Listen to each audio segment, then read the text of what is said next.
Change is inevitable. Now, what do I mean by that? You have to be willing to change. You have to be willing to try different things in life.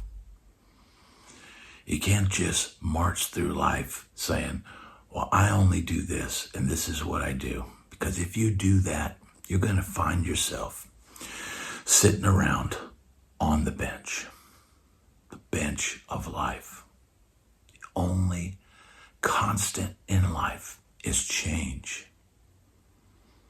And you can't always control what happens around you, but you can change how you react to it.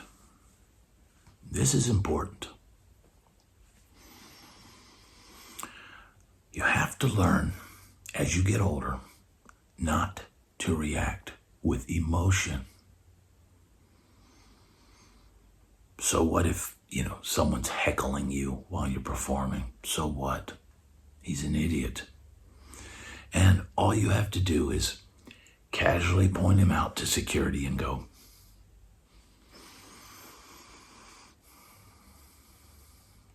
change is one of the most important things that you have to be willing to do. When I was coming up, I started out listening to 50s rock and roll. That's what I liked as a little kid. But, I started noticing, all of my friends, they were listening to Kiss, and they were listening to the Beatles, and they were listening to the Rolling Stones, and Foreigner, and, Lynyrd Skynyrd was huge in the South. And I knew that I was kind of in a time warp, listening to Elvis, and I stayed with Elvis until he died. And then I knew, okay, I've got to start branching out and listening to different things. And I was seeking. I was a seeker of music. Back before the internet, you had no way of knowing what a record sounded like unless you heard a single on the radio. But I would often, as a guitar player, I would seek out guitar records. I would see an album cover with a guy with a guitar on it, and I'd look at it, and I'd pick it up, and I'd look, and I'd read the liner notes, and I'd go, is there going to be something good on this album? Is there a lick on this album that I can learn? Is there a guitar tone that's going to change my perception of tone? You knew it was tough back in those days, but you knew if you bought a Jimi Hendrix record, except for the bootlegs, you knew kind of what you were going to get. You knew if you bought a Ted Nugent record, you knew what you were going to get. But, there were sometimes inconsistencies. Some albums are obviously better than others, and they have better songs on them, and, better playing and better production and different things like that. But then, you would read an article maybe about Michael Hedges, or Leo Kottke, or these, Adrian Belew. And you had to take a chance. You would buy an album. I can remember buying Adrian Belew's first solo record, and I'd heard that he had played with Frank Zappa, and I'd read about him, but I'd never heard his music before. Now, back in those days, I would I'd get the album home and I'd put it on, and I would hope that immediately I made a good purchase. That was my $8 allowance or whatever it was. And, hopefully I got something good out of this. And, the Adrian Belew stuff, that was an interesting album. And I liked the songwriting. I liked his singing. There wasn't a ton of guitar licks, but it was very interesting sounds. And so I understood that, okay, there's content here, but it's not the obvious, hearing a guy playing licks, content that I would normally look for. But I'm like, okay, I like this record. This record has good songs. It has good songwriting. It has interesting guitar textures. And, that's a part of change.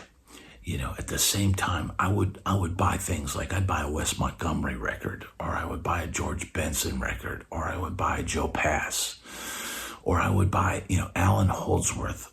I can remember going into my little record shop in Williamsburg, Virginia called the Bandbox, and walking in there and seeing this black album cover, Alan Holdsworth, IOU. And I had heard that name. I had read that name in Guitar Player magazine, and I thought, man, this is a really basic album cover. Okay, I wonder if this is any good. And man, I went home and I put that album on, and my mind was just blown. That is one of my all-time favorite records, and I think that was the summer that I went up to Berkeley, and I took a cassette of the Jimi Hendrix concerts, which was a double album, and I took a cassette of Alan Holdsworth, IOU, and between those two records, I would listen to those all the time. And they were two different approaches, Hendrix was more raw and unpredictable, and Holdsworth was very free, melodically diverse, and incredibly complex. But it's a part of change. You have to have open mind. You have to be open to being malleable, to not going, well, this is what I do, and this is how I play, and that's it. You have to be willing to experiment, to change, and to create something new. Music changes. I have seen so many changes in my lifetime of playing music. And if I'd have said, when hair metal died out, if I'd have said, well, that's all I can play, I guess it's over for me. No, I listened to grunge. I understood musically what they were doing. I understood what was going on when I would listen to old soul records or jazz records. I studied a little bit of jazz. I studied a little bit of fusion. I understood what country guitar players were doing, the stylistic changes that they were making. And I took note of all of that. So when I would get called upon to do something different and to play something different and to continue my career, it's sink or swim. You either adapt or you fail. Now this is super, super important. Don't be stuck in one place doing one thing with one band leader. Don't put all your eggs in one basket. Seems like common sense, but I would say the same thing about music. Don't put all your eggs in one genre. Because when that genre is over with and nobody wants to hear it, you're going to find yourself having a tough time getting gigs. Be versatile. Be willing to change. Life is about the journey.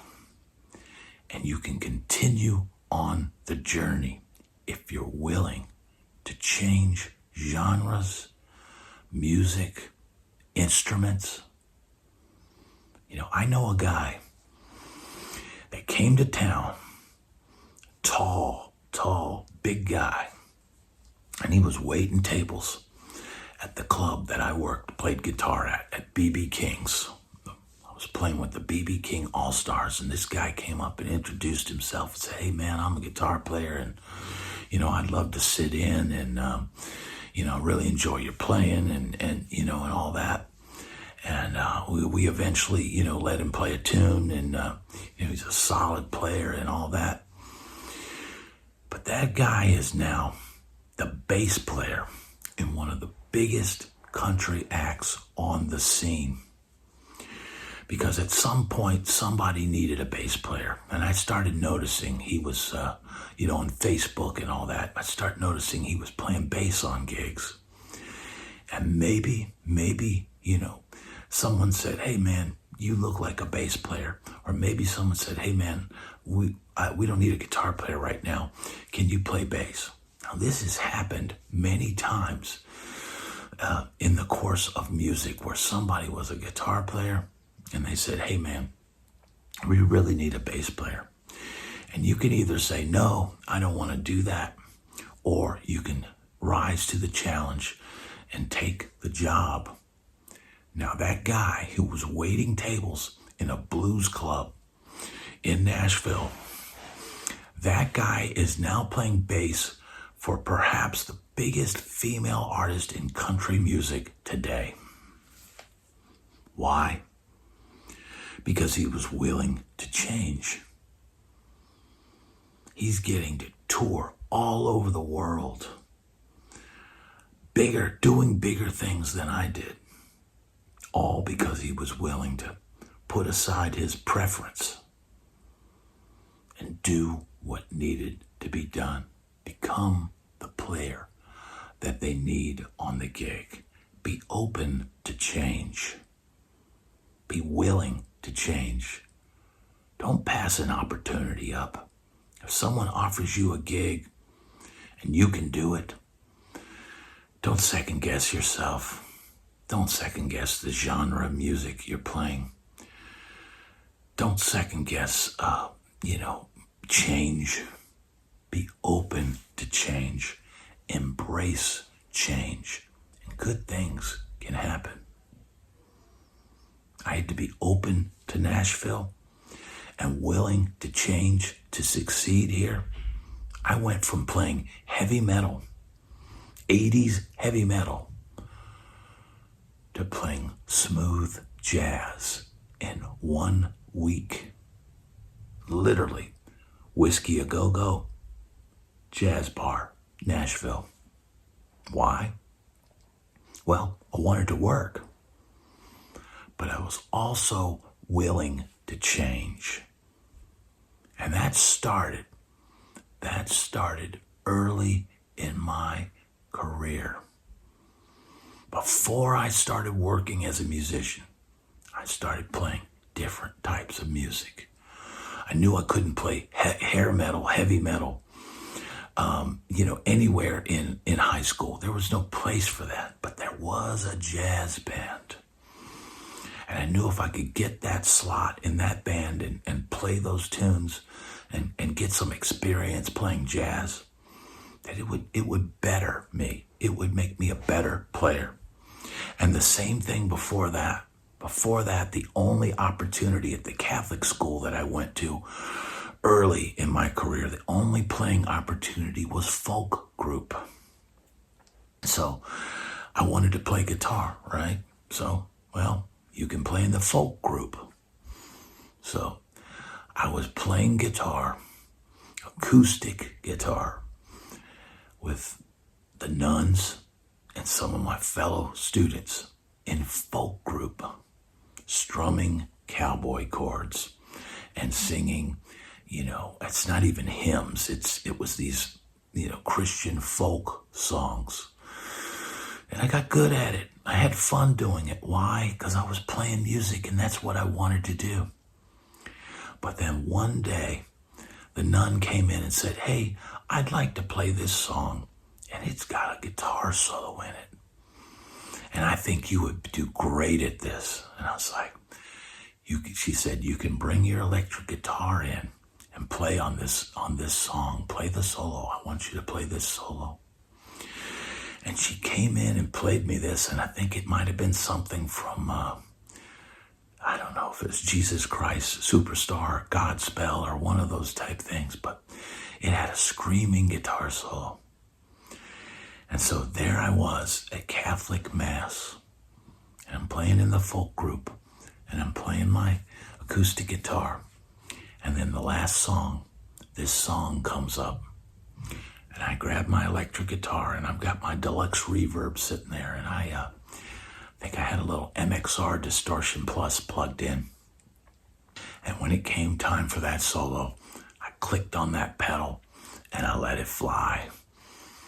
And man, it was just a huge eruption in the room.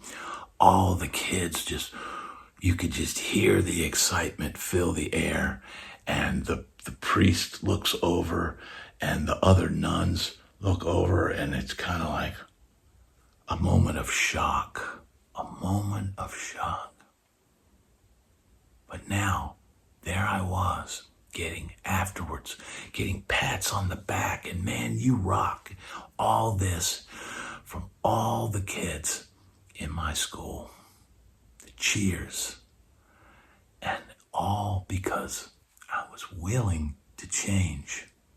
I achieved my goal of getting to play electric guitar in school, but only because I was willing to change.